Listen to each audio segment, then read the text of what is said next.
Hello students, आप सभी का स्वागत है हमारे क्लास अपॉन में। तो बीएससी सेकंड ईयर वाले स्टूडेंट पेपर 3 फिजिकल केमिस्ट्री पर किस तरीके से प्रश्नों के उत्तर लिखेंगे, इस पर वीडियो लेके आया हूं। तो वीडियो लास्ट तक देखिएगा। चैनल पर नए हैं तो सब्सक्राइब कीजिएगा। तो यहाँ पे देखिए, आपको बताना है उत्क्रमणीय और अनुत्क्रमणीय प्रक्रम। ठीक है, तो यहाँ पे देखिए उत्क्रमणीय प्रक्रम के बारे में हमने बता दिया है, इसको पूरा लिखेंगे।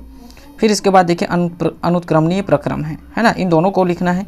फिर इसके बाद है आगे जो हमको बताना है, यहाँ पे इतना को बताना है संवृत और निकाय और विलगित निकाय।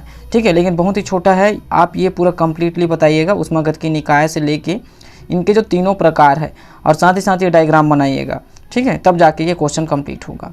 ठीक है, तो इतना पूरा लिखना है आपको, और ये भी पूरा लिखना है संवृत निकाय और विलगित निकाय। ठीक है, इसके बाद है जूल थॉम्सन गुणांक बस का उपयोग करना है। ठीक है, तो इसमें जूल थॉम्सन गुणांक में लेके चलेंगे एंथैल्पी, एच जो है पी और टी है ना, दाब और ताप का फलन है। और वहीं से आगे बढ़ते हुए यहाँ पे स्थिर दाब पर ऊष्माधारिता लगाना है, और ये बहुत ही आसानी से इतने में ही ये प्रूफ हो जाएगा। ठीक है, फिर इसके बाद आगे बढ़ेंगे यूनिट फर्स्ट का थर्ड किरचॉफ का समीकरण। ठीक है, तो यहाँ पे देखिए इसके दो प्रकार हैं। पहला है स्थिर दाब पर किरचॉफ का समीकरण, ये पूरा लिखना है आपको। फिर इसके बाद यहाँ पे है आगे, यहाँ तक प्रूफ करने के बाद स्थिर आयतन पर किरचॉफ का समीकरण। ठीक है, फिर इसके बाद यूनिट 2 का है एंट्रोपी की भौतिक सार्थकता, इसको बताना है। तो पहला पॉइंट तो वही है, एंट्रोपी अव्यवस्था की माप है। ठीक है, द्वितीय नियम भी है ऊष्मागतिकी का यही। फिर एंट्रोपी अपर्याप्त ऊर्जा की माप है। ठीक है, फिर एंट्रोपी परिवर्तन विभिन्न प्रावस्था में, गलन की एंट्रोपी, हिमीकरण की एंट्रोपी, वाष्पीकरण की एंट्रोपी, संक्रमण एंट्रोपी। ठीक है, ये सब चीज़। फिर उसके बाद मानक एंट्रोपी का निरपेक्ष मान, ये सब चीज़ आपको कंप्लीट लिखना पड़ेगा।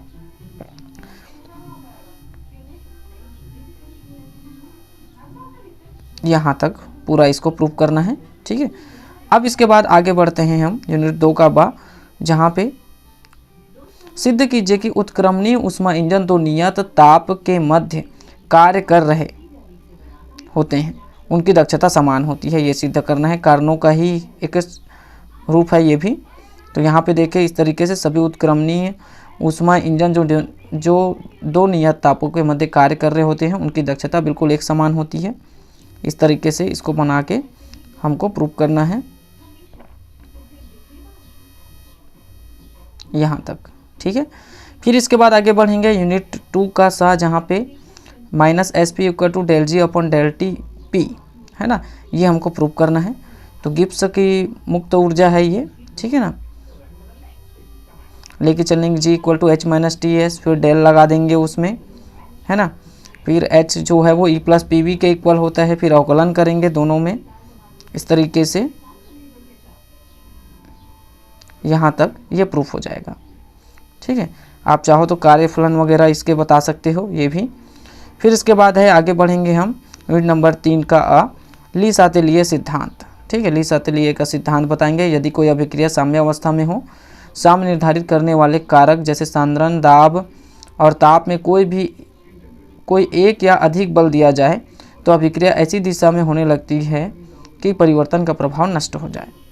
ठीक है, यह है ली-सातेलिए का नियम सिद्धांत। और इसकी एक क्रियाविधि भी बताना है। तो यहाँ पे अमोनिया निर्माण के हैबर विधि के अंतर्गत इसको समझा रहे हैं। देखिए यहाँ तक पूरा आपको नोट करना है। फिर आगे बढ़ेंगे हम बफर विलयन क्या है, इसके प्रकार, अम्लीय और क्षारीय बफर विलयन, और अम्लीय और क्षारीय बफर विलयन की कार्यविधि, इसको भी बताना है। ठीक है, यहाँ तक। और ये थोड़ा सा और है इसी का, ये भी। फिर इसके बाद यूनिट नंबर 4 का है, जहाँ पे हमको स्वतंत्रता की कोटि निकालना है ना, दोनों का। तो इस तरीके से स्वतंत्रता की कोटि निकल जाएगा, इसको नोट कीजिएगा यहाँ पे। ठीक है, फर्स्ट वाले का 3 और सेकेंड वाले का भी स्वतंत्रता की कोटि 3 ही मिलेगा।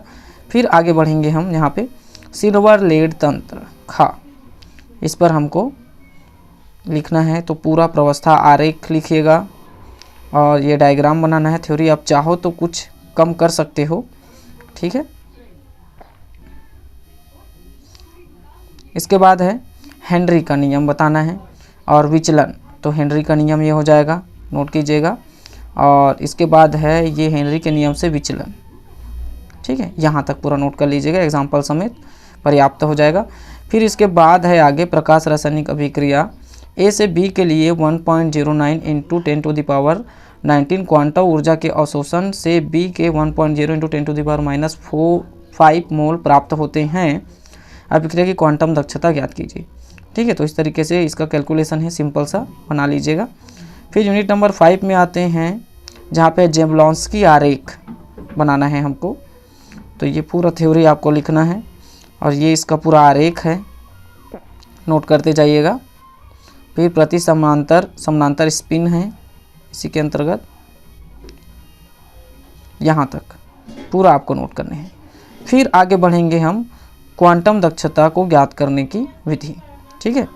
यह है क्वांटम दक्षता का प्रकाश रासायनिक अध्ययन के लिए एक व्यवस्था है, ठीक है, उपकरण है। यहाँ तक पूरा आपको कंप्लीट नोट करने हैं। तो ये टोटल 5 यूनिट के प्रश्नों के उत्तर मैंने बता दिए हैं। कोई भी डाउट हो तो आप हमें कमेंट कर सकते हो। तो चैनल पर नए हो तो सब्सक्राइब करके रखें ताकि फाइनल ईयर्स के वीडियोस टॉपिक से मैं अपलोड करूं तो आपके लिए हेल्पफुल हो। तो इसी के साथ मिलता हूं मैं एक नए वीडियो के साथ, तब तक के लिए धन्यवाद।